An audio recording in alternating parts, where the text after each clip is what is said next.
Hello everyone, and welcome to what I hope can be a new series. It's pretty obvious that I love the Pokemon anime considering I have a channel dedicated to it, and one thing I will always love more than anything else in this series is the characters that I've grown attached to over the years. So you read the title, I'm calling this video series Pokemon Anime Character of the Day, and each time I make a video like this, we'll be discussing a different character, so make sure you like this video if you want to see me discuss other people from the Pokemon anime. There are several characters that I love talking about in discussions with friends and various anime related posts to Twitter, so this is going to be a space for me to talk about my favorite part about my favorite show, the characters. And what better way to start off the series strong with the original Pokegirl, Ash's first ever traveling companion, Misty.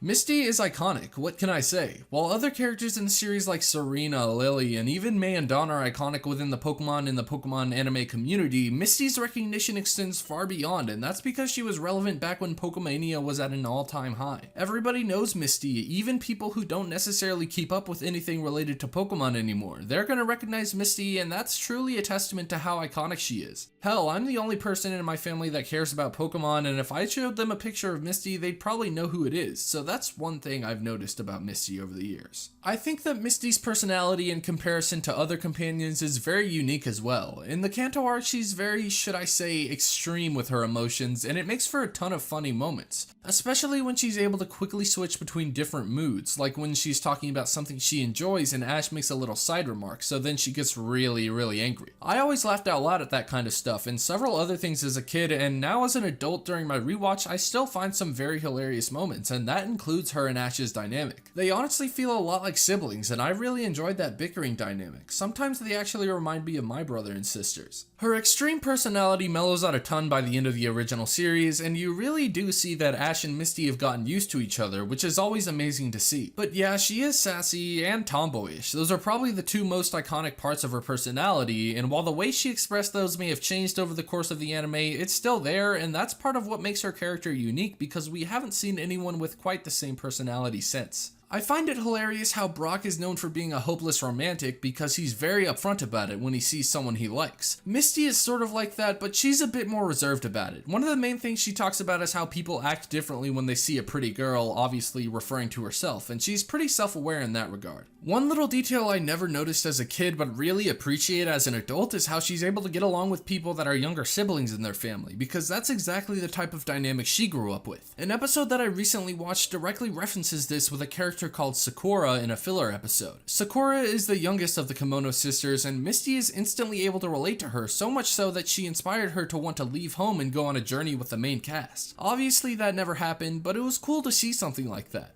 Still a missed opportunity though. Later on, she's also able to get along with Max in Advanced Generations, so that was awesome as well. Unfortunately, one thing that I think sort of falls flat in the show is her goal. It's not as clear-cut as future characters. Misty is a huge fan of training water-type Pokemon, and she wants to be a water-type Pokemon master, but other than catching a few water Pokemon throughout the series like Corsola and Poliwag and competing in battles like during the World Cup, she doesn't do too much to pursue that goal in the series, and that really kinda stinks in my opinion. She does have a pretty equivocal love for all water types though. Literally every single one of them she thinks is cute. Doesn't matter if it's Corsola, Chinchou, Staryu, or even Tentacruel, she thought it was cute. The only exception was Gyarados, but she later on caught her own, so that fear was dispelled with, I guess. It was actually really cool when she used her Gyarados and actually Mega Evolved it in Sun and Moon. The stark contrast to her love of water type Pokemon though was her hatred for bug type Pokemon. I mean, she was straight up mean to Caterpie at the beginning of the series. I kinda felt bad for the little guy. Eventually she mellowed out when it evolved to Butterfree, but she still hated most other bug types except the ones that she deemed cute or pretty like Leddyba and Venonat, or even Pokemon like Pineco that don't look like bugs. Overall, this was a funny running gag, and even though she sort of lost that fear over the course of the series, the fear still lingers as shown in the episode Alola Alola when the gang goes to Treasure Island.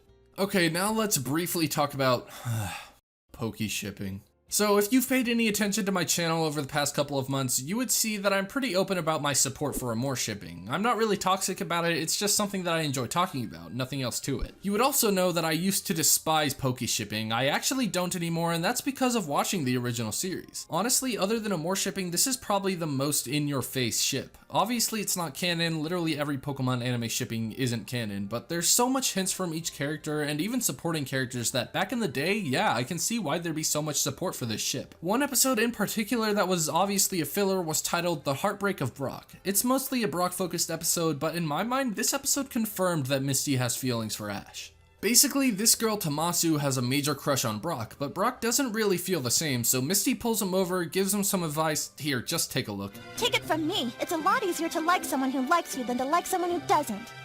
How do you know? Well, that's what I've heard.